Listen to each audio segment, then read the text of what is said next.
But then you're doing a top 40 gig, and somebody from Great Southern comes Yeah, check you out. yeah. We go back a little bit. I had my dad again had a huge influence, obviously, in ROIs. Our fathers are huge Right. influence. But Dad was tuning a piano, and he met a woman who, and he was talking about his son, the bass player, and her son was a bass player, and said, you know, they have a little studio out here in Liberty, Indiana. Why don't you bring your son out? So I went out, and they had like a barn, and they had pushed back the bales of hay, and that was the studio. And there's a drum kit and some amplifiers. So we jammed a little bit, made some noise. And David Toller was there. And for those watching this, David Toller is the brother of Danny Toller, who was playing in Great Southern Band with Dickey Betts. Dickey solo band. So we played together, and I had been working up a song by Chick Corea called Spain. Yeah, I think we've all tried working that song. Yeah, it's a great song, you know. And so we played some rock stuff, and David and I got talking. David loved jazz, David Toller, who later got to be named Frankie, but that's a different story. And so I said, hey, man, I love jazz. Oh, so do I. I've been working up Spain. Oh, I know that. And he started playing it. So we just started playing it. So we remembered each other after that session. You know, like, David knows me. You know, he knows there's something else going on here. Flash forward a year, I joined that top 40 band. And in that 10 days with that band. Right, you're 10 days on 10 paying days. your dues in 10 days. Yeah. Oh, 10 days. We had a agency showcase, and David was playing with a guy, Jerry Van Blair, who was in the Chase band.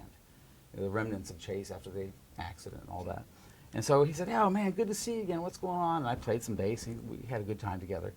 A couple days later, Dickey was looking for a new bass player. Kenny Tibbetts and him had gotten in some kind of a tiff in Chicago. Came down, and Danny, his brother, said, hey, man, I need a bass player. We're on the road. And he recommended me. So they come walking into the bar that night. Hey, Dickey Betts, you know, is looking for a bass player. And I said, that's fantastic. Who's Dickey Betts?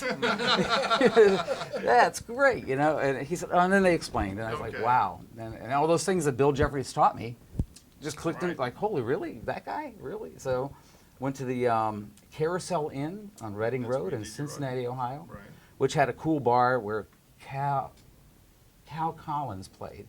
Cal was out with the Benny Goodman band. He's this jazz guitar player, played the bar there for years. That's why I knew where that was. And so we went to that place. I saw Dickey, and I played for about a minute. He just said, get on the bus, which was nice. And I couldn't, because I had a gig that night. I couldn't just do that to the guys. So I said, I got to tell the guys I got to get their old bass player back. So he said, you got 2 days to get to Nashville. Wow. So in those 2 days, we got the old guy back, who I had replaced. And he complained the whole time, too. That's okay. But Dickey was very hands-on with the bass players, I understand, right? He kind of... He was with me. He was with me. I don't know how he was with Lamar and Barry. I have no idea. Or with Alan after me. No idea. But with me, yeah, we would sit in motel rooms, and he would just say, here, play with a pick. Okay. Yeah, fortunately, I had played with a pick because of studying Chris Squire. Okay. So it wasn't totally foreign, but I was really more into fingers at that point. That's a big difference, yeah. Yeah, but being able to go back and forth now has been very useful. Did it last night, for instance, in Dreams. We did the song Dreams. Right. And I started with a pick, kind of wanted a more mellow sound, and you go back to, just mess around. So yeah, Dickey was very hands-on. He would just sit there in motel rooms, and he has a cigarette coming out of his mouth, and just make the strings rattle. How do you make this? Explain that.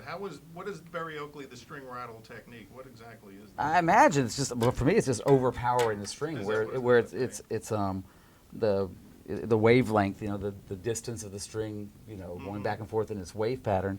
I think they call that excursion. The excursion is larger than can be accommodated in the angle, that the neck is compared to the string. So it hits the frets, and it rattles. That's the rattle. Okay. And now you're with Dickey Betts. Now obviously your repertoire at the time probably has to do Allman Brothers songs. So did you go back and check out what Barry was doing and Lamar and sort of incorporate that into your own style? Back then? Yes. Not enough. Okay. Yeah, my truthful answer would be not enough. I just sort of did a lot of improvisation, and it kind of worked, and Dickey kind of told me what he wanted. Okay. And I went back and listened to some, but nothing to the degree that I have now listened to the point now where I've transcribed many of the lines, just so I can make the band that I'm currently doing, a Brothers Revival, is very accurate. As accurate as I can get it. And we always have a point of reference of what really happened, and then we launch off on our own thing. But I think knowing now, it's more important to me than it was back then. Right. Back then it was in the heat of the moment, just play some stuff, In fact, the first gig with Dickey was at some Whiskey A Go-Go or something in Los Angeles. Wow. And Dickey's amp kept going out, and it was my first gig. And he said, "Just play a solo, man." Like 4 times. I didn't even know what was going on, man. And here we are doing this thing in Los Angeles. But yeah, I listened some, but didn't do I didn't really have I don't think the tools to do a detailed like analysis kind of thing. Right. It was just a real fly by the seat of the pants. Now, one thing you've missed here, and you're hitting my past, but what Yes. kind of also got me ready, I wouldn't have been ready based on everything we've said so far. I played with a guy named Bill Bartlett. Oh, okay. And Bill had a band called the Lemon Pipers. Right, that's where you did Black Betty, right? Well, Lemon Pipe, yeah, Yeah, I yeah. did the Black Betty with Bill, but Bill had that song, "Listen While I Play My Green Tambourine," yes, right? of course. And so he had made it at one point, and then he didn't make it, right? In fact, it was so funny. He loved the limousine, so he bought it. The one that they went to the gigs in. That's awesome. When I met him, it was like in the back of the farm, just underneath bushes, rusted out. It's like, Bill was an interesting cat. He still is an interesting guy. But he had a band called Starstruck in Oxford, Ohio. Right. And I got to play with Bill. He heard me play in a band called Sagebrush. We played Right. 2 gigs, and I think they bought their PA by selling pot. I was in high school, so I didn't sell the pot. But I think that's what they did. And Bill got me in his band, and we started playing, and we went and recorded Black Betty, and it became a hit.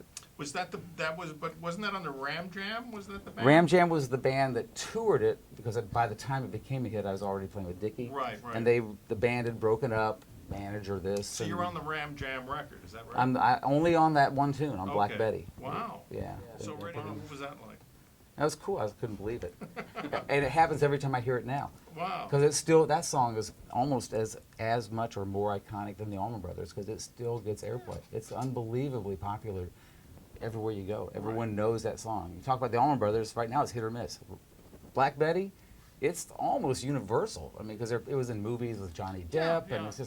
it's been around. But yeah, it was the bass line was like, "Whoa, Black Betty, Bandoline." That's it. Yeah, not really. Had a little pentatonic. It did that in it too, against a little kind of bluesish progression. But Bill was kind of a Charlie Parker of the Telecaster. He improvised.